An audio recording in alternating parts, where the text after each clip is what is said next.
আসসালামু আলাইকুম রহমতুল্লাহি বারাকাতু। প্রিয় দিনী ভাই ও বোনেরা, আজ আপনাদের সামনে ঈমান সম্পর্কে সংক্ষিপ্ত আলোচনা করব ইনশাআল্লাহ।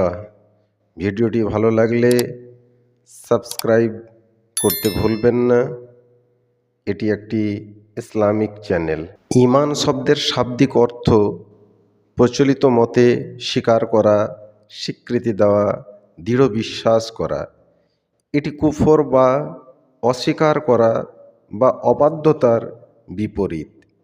ইসলাম ধর্মে ঈমানের অর্থ অত্যন্ত ব্যাপকভাবে এসেছে।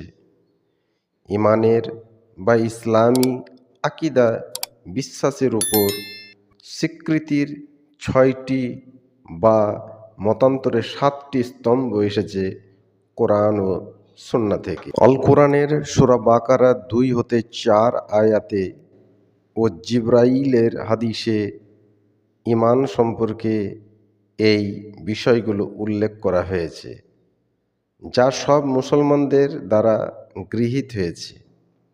ঈমানের স্তম্ভগুলি হল: 1.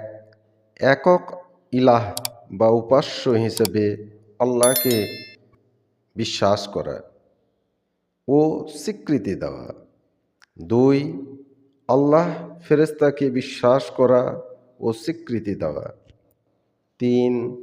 আল্লাহ তাআলার কর্তৃক প্রেরিত কিতাবসমূহে বিশ্বাস করা ও স্বীকৃতি দেওয়া, কোরআন সহ।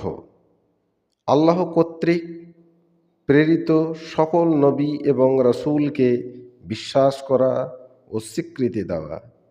5. আখিরাত বা পরকালে বিশ্বাস করা ও স্বীকৃতি দেওয়া। 6. তাকদীরে বা ভালো মন্দের উপর আল্লাহর পূর্ণ ক্ষমতা রয়েছে বলে বিশ্বাস করা ও স্বীকৃতি দেওয়া। 7. পুনরুত্থানের বা মৃত্যুর পর পুনর্জীবিত হওয়ার প্রতি বিশ্বাস করা ও স্বীকৃতি দেওয়া। পরের ভিডিওতে ঈমানের 77টি শাখা সম্পর্কে আলোচনা করব ইনশাআল্লাহ। আসসালামু আলাইকুম রহমতুল্লাহি বারাকাতুহু।